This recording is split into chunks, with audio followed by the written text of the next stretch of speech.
na wona wo hye pom ho no wo nyina omehakọ na ye ho atoye sense bire bi atwa mu uro no kyerem ewo agogo ene ne mpotem a na nya asem ketwa ye maamenom ye papanom sede na ntwesi betete wo mo na abahwe kura na obabasia okonwura mu a so kwa koye adwuma na kwabra na ekoto ahye ne so na bisa asa abadi anasa baticha abadi ana eso cha bode haba ase ho na ese wode nsa bo ne sere ho ata ne be ma se yire nchem na obeyire wode aye no adwuma abaticha nso a na eso obabasia nkwa na ahye nwura mu ho na yakum na eno aya asem a na no wode papa eni sesie nya ya sante atem na off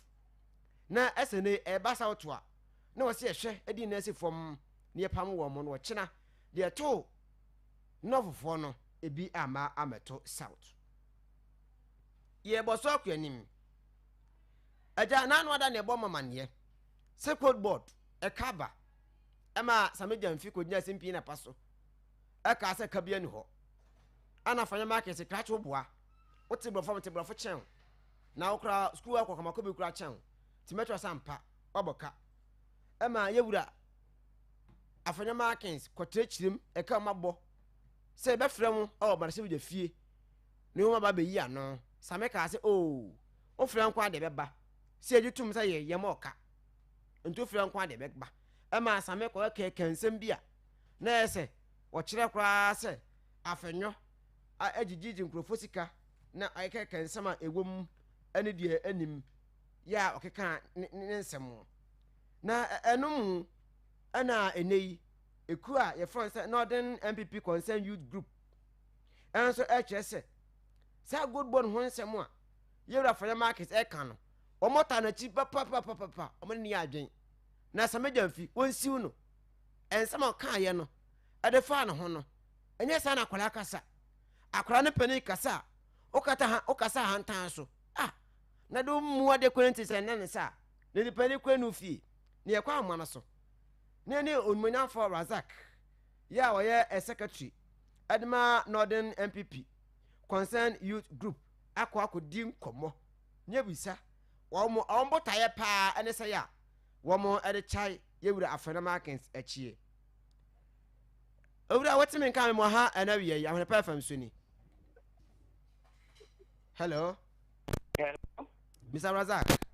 Yeah, good afternoon. Na pom ti say. Boko. Ede radi ase. Na yesi musimo tai. Yewura afena markets achi papa. Se gold board kon no wonye ne ho kon. Na se meja mfin so.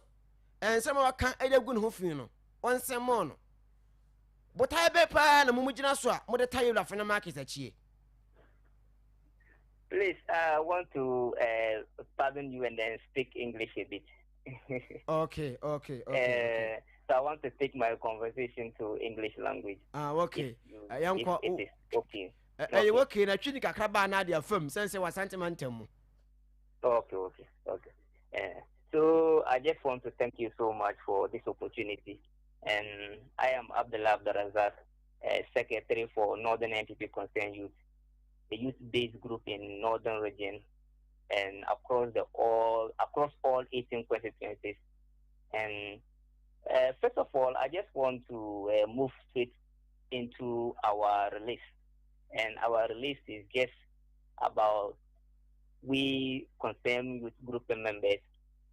rallying our support behind our minority leader and the entire caucus. And when you look through our press release, we are doing so as a result of what is going on in the country, which has to do with the gold board losses being incurred. And the fact is that what we are worried as a group is the fact that it appears the government and the gold board CEO, they are trying to divert the attention of Ghanaians, and which is a concern to us. And the fact is that we believe in good governance and accountability. And as far as we are concerned, we cannot sit down and allow someone who is being paid by our resources to go scot-free just because they have the power and the ability to twist things. And for that matter, we see it to be unfortunate, and particularly concerning the label on our minority leader as an extortionist, which is very, very unpalatable and very, very unfortunate on his part to have used this particular word on the revered minority leader, who is Honorable Alexander Ahwenepa. And we see this as an insult, not just on the person of the minority leader, but on the entire caucus of the minority in parliament. And the point is that there are some losses being made. And we, as the Northern Entity Concerned Youth, we want the CEO to be bold enough and accept the fact that there are losses. So moving forward as a nation, we can then try our possible best to avert some of these losses. But for him to come out and try to personalize the issue and try to insult anyone who comes out with any divergent view on this particular matter is a worry to us. And we believe that Sammy Gyamfi, as the CEO of Gold Board, he must apologize and also retract and for that matter, he must retract for the fact that because we are building a nation, and for that matter, we cannot personalize certain pertinent issue, which has to do with the losses being incurred. $1.7 billion US is not a small money, and we cannot allow this one to pass through the drain. And for Ghanaians to come to the fact that Ghanaians be subjected to all forms of accusations and all forms of malignment anytime we raise this particular issue. And my brother, the point is that the minority, they are speaking to issues. They are speaking to facts from the IMF. The IMF that Sammy Gyamfi relies on for their party to come to power. Today, he is trying his possible best to run away from the same IMF report he relied on, which we see it as a bad fit. And for that matter, we want Sammy Gyamfi, the CEO, to apologize and also to retract, because we cannot sit down and allow him to bully anyone in the country. Whoever comes across him in terms of coming out with a very cogent view, you see him trying to point to the fact that this person has done that and this person has also done this. No, we are building a nation. And Sammy Gyamfi is a public office holder, and he cannot just try to run down anyone who tries to demand accountability from him. And that is a worry, and we as Northern Entity Concerned Youth, we are not happy, and we are registering our displeasure, and also to call on the government for them to allow things to go on normally, because they are being given the power to rule. And in fact that they cannot rule through intimidation and malignment of people and try to denigrate anyone who comes across with a different view about their governance. We all know very well that, yes, people are being intimidated, people are being harassed, and all manner of things are happening in the country. So we cannot allow them to behave as if Ghana belongs to NDC and Ghana belongs to them only. No, we are building a nation. And as a concerned youth group, we are particularly about Ghana and not just individuals. So the thing is that Honorable Ahwenepa and the minority, they have an oversight responsibility to point out certain flaws of the government. And the government must be ready to understand that, yes, we are building a nation, and they cannot just run down them or just round them down because they are raising certain legitimate questions about the $1.7 billion US loss, which is a huge money. And we want the minority, we want the majority, and also the Gold Board CEO to come to terms that, yes, we are building a nation, and we must always have respect for one another moving forward as a country. Okay. But on say OSHA IMF report now, one making it specific say a gold board ana e make it debt no say Bank of Ghana and make it brother. Let me explain in details. We all know very well that the gold purchasing program, which was introduced under the MPP, and since the inception of gold board, when this particular government came to power, that particular program was handed over to them and some agency to manage. And you know very well that yes, Bank of Ghana gave them money to go and buy gold. And in the process of buying the gold, there are some losses. And you see, when two people are engaged in transactions, and the outcome is that there is a loss, one particular entity cannot run away from the other. They must all bear the consequences. And that is what we are experiencing in this particular country. The gold board, they cannot resolve, they cannot run away from the fact that they are part of what? The loss being incurred, even though the loss is sitting in the books of Bank of Ghana. But gold board is part of the loss. But it seems that you have said MSC corner. I said you target gold board more. Bank of Ghana. Once I said which me, I owe me a new nabaka debt no. I owe me na make it debt no. But okwa minority no. A blame gold board.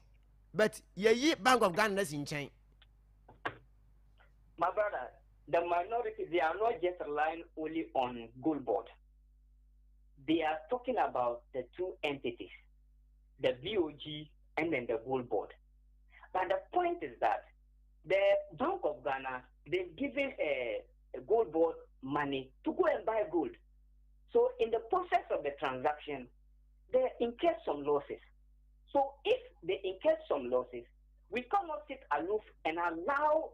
gold board to go scot-free just because they are giving money and Bank of Ghana has given them money. So the point is that minority is pointing out certain flaws, because you know very well that people are raising issues that gold, they are engaged in buying illegal miners gold. That is another point that we are going to raise subsequently, because people have the belief that gold board, they get their gold from illegal miners. That is the point. And that is not the issue that we are discussing currently. Our point is that why is it that gold board, they are running away from the laws, but they are trying to make it look like it is through their transaction or their program that the city is being stabilized. That is the point. Okay. Mr. Razak, okay, thank you very much. Abusua, when I Northern Region MPP Youth Caucus, and no more dim come, no more so much tie. You would have for the market a papa. Na then you answer a Bank of Ghana, any good board. I can humble somebody, and a Bank of Ghana kukurusika. It's a Bank of Ghana na kunu, and a good board a year. And a Bank of Ghana kukurusika the man, and say, often got to go to Mla na young cotton. Afe edwaya obai kobai ye koton adebia ya baka eno dom kuma na ekoka se good board no ka wiase de akwese wa ekuko baka obeye ni bibia baka wiase abetan wacha baka be go baka kenye kuku nko de ankenye moka utimi koto gold pa ko baka sesei na afa na market ko kan ya eja ye de ne de ama ne sesei won kra wo kromfo ya ono sori a okongrofo che ko diska na chese ensembu won mo kanya no kore oba no amfa sika mana no ahye da tag wa no na mo se samenya mfi akwala nye ni tipen kra ne afanya markets ene kra ne tinu kra no hwa no kra na edwon kwakra ba ho wo samenya mfi ene wontimi mo sakola afanya market bitima bosakola mana yi wo ya kase bosakola ko ni mbe yehu na wa akwala ketua ukwa akodi panimu wetu abasa kola tem enti wase yedi sameja mfi gina malano papa omutan achi eyesika mu ahoden mu sunsun fomu honam fomu womo Northern MPP Youth Caucus no de womutan achi pa se onfa sameja mfi enko ba bibia wase wote no ekọ enti komobɔ no ebi ana wateɛ no na yɛtoa so abɔ so akɔ yɛn anim a na nkransa north mansini no emu mpanifoɔ ɛne agric department ya wɔn ɛwɔ Bono East region aka wɔn ho abom ayɛ kwalabo wɔn ayɛ sɛ akyɛkane paya wɔn ka wɔn ho bom a wɔn gyina kuafoɔ ho ɛneɛ fertilizer wɔyɛ asase yie no ɛneɛ mi hahamani nka mmɔtɔ guati kuretem ɛna wɔn de kɔɔyɛ na wɔn de kɔma akuafoɔ yɛ a wɔn domfuo ebi wɔ hɔ no wɔn dɔ bɔdeɛ ebinom dɔ pankye ebinom ɛdɔ atosodeɛ ebi ti sɛ mako enyadoa ntosi wɔn de kɔma wɔn sɛ wɔn nyɛ yi na ɛmoa wɔn na wɔn adwumadi a wɔn die no ntumi nkɔnkan na bra district chief executive onimnyamfoɔ Efa Patrick dodo na abɔ ne ma ne sɛ patoo ɛne ɛmanfoɔ edi nkɔmɔ ana ɔkyerɛ sɛ ɛbɛyi ayade a wɔyɛ na wɔde aboa na ma kuayɔ ɛwɔ nkransa ɛna mpata mo anigye atumi abam na ayɛ akɔnnɔ na obiara ni atumi agye ho na kuafoɔ no nyinaa tumi dom ho hyɛm sɛ kuayɔ no akuafoɔ ntumi dom ho hyɛm a ɛna aduane no dodoɔ no ɛba aduane ne ba ne nya bidi so a ɛyɛ fo owu ɛne awufiri ayi hospital koraa na wɔba a yɛka sɛ koto fruit a wobɛduo no aborɔbɛ na gu hɔ yi watumi atɔ bi wadi apo nie watɔ bi wahwɛ wanya ahoɔden pentin ankaa nie watɔ bi ɛwɔ kɔn no bɛdɔ fufuo a ɛnya afei na akɔdwen sɛ fufuo yi koraa ne boɔ bɛyɛ den wɔsɛ mekɔtɔ nam sɛ bankye bɔdeɛ afei na mekɔ keka bɛnya bom na obiara ka ne kwan do fufuo na ɔsɔ de fufuo ma ne nipadua no na nka ne kra asisi ne ho so no wɔkɔ ho no gala kɔdi wɔse bankye bu so bɔdeɛ bu so menken bu so ne ne yɛnkɔ ketenkete aba yi wonya hokɔ baako bi ku no ɛde ne to so a atosodie nie wonya ntosi nyanyadoa mmienu ka bom nya kokɔ a lai so puasu fufuo no simi nie wabɛn wana wote amne no ɛno nti wɔn yɛ weyi sɛ de bɛyɛ a akuafo ho bɛsi ha wɔn na aboa ɛma nɔbaya a mudua no wɔn atimi aduadua ndodoɔ na nɔbaya atimi abusoɔ na Ghanafoɔ nyina obiara yɛ biadie ama yɛn ho atɔ yɛn enkamia kɔyɛ sɛ ne yi obi yɛ kompleni obi yɛ su ana nneɛma bɔyɛ den ana nneɛma bɔyɛ den ana nneɛma bɔyɛ den akuafo susu enu bɔyɛ den fertilizer bɔyɛ den enti wɔn deɛ dɔm benya adi aboa ne sɛ wɔn dɔm ho ɔden fertilizer mo nsa kan no wɔn de bɛbɔ akuafo no na akuafo dwumadi a mu die no atumi asipi na asita ama wɔn na akuafo ho atumi ha wɔn na boa ma akua ho nsɛm no atumi atu mpɔn hyiemu no sɛ bɛyɛ a yɛn akuafoɔ yɛn ho ɛbɛtɔ yɛn ti no tete no na ebinom wɔ hɔ a yɛyɛ no subsidy wobɛgye nanka wode sika kakra yɛde aba Ahwenepa FM 95.5 sɛ yɛngye na ɛnyɛ kwa ɛmfama na yɛn nso yɛ ho ahenhan yɛ abusuafoɔ ne dodoɔ mu no yɛnnya no sɛdeɛ a yɛpɛ na mmom yɛnya ketewa ɔbɛma bi no kɛse a ɔbɛma bi wei a yɛgye no nkakra na ɛbɛma yɛn nso yɛn ho Ahwenepa FM ɔbɛsɛm ne sɛ wei ɛnyɛ politics yɛn nyinaa yɛ Ghanafoɔ aban no baeɛ sɛ ɔba ma yɛn nyinaa eti abusuafoɔ kakra bi a yɛbɛnya biara no na yɛde akɔdi dwuma a ɛsɛ fata wei no yɛ first phase a yɛde aba second phase no ebia na yɛmfrɛ group yɛbɛfrɛ different group tukɔ na sɛ wo nua anya bi aka kyɛ ne sɛ wei yɛ first phase aban no de aba deɛ edi kan a aban no ɛde aba ɔde next one so ɛbɛba ɛno nso yɛbɛsɛ afrɛ different groups na ɔmo nso aba na ɔmo nso aka sɛ ɛbɛyɛ a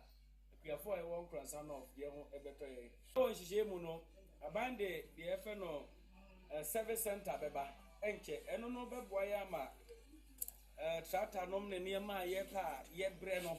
ɔno no ɔde bɛba assembly ha na sɛdeɛ mo operation areas no agric officer na aboa na mo anya access to saa nneɛma no na mo de ayɛ mafuo ama mo ho atɔ mo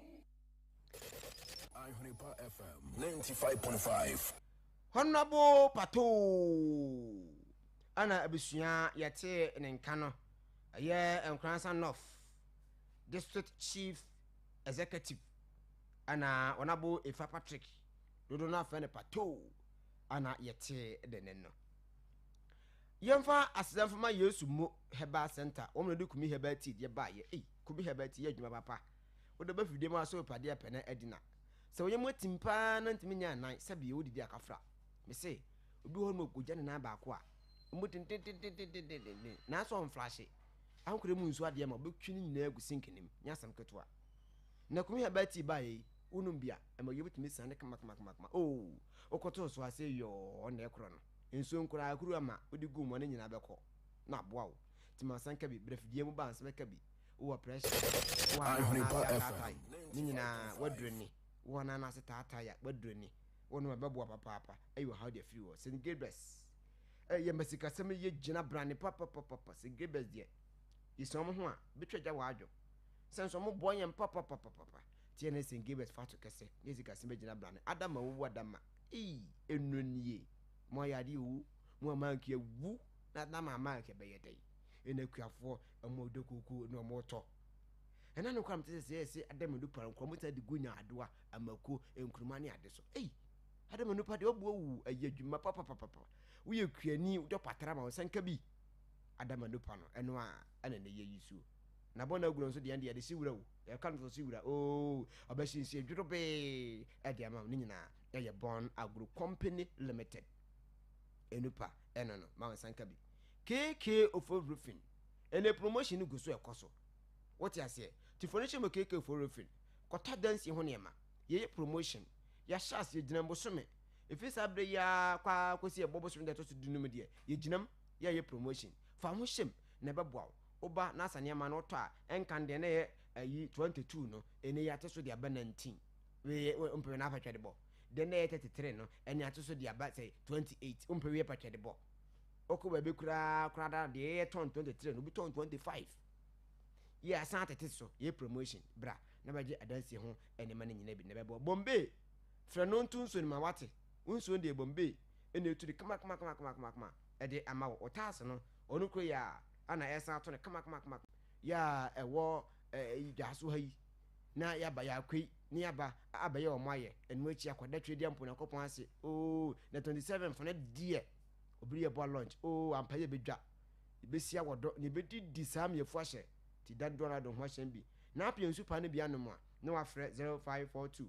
091907 ni ne mpanifo atwen komo we ne nyima ku eso masene na wia yi meche bere kasɛbɔ yi besom wona masom pa YouTube no hwɛ na ye wo fa aye bongo 4pm ne twam de odimi tum kama ade penedna pepia ne nyina adigum wode ne ho kwaku abrante enso so eboae ebo mitudom enso so ade mama de kasɛbɔ yi ebrao Kachire square enso so eboae ebo mitudom anam de kasɛbɔ yi ebe somwa mede esomsompa saa so ana oba akoko plantain chips lawinshia boafo enso so boai ebo mitudom ana mede kasɛbɔ yi ede ebrebo medin seman sebo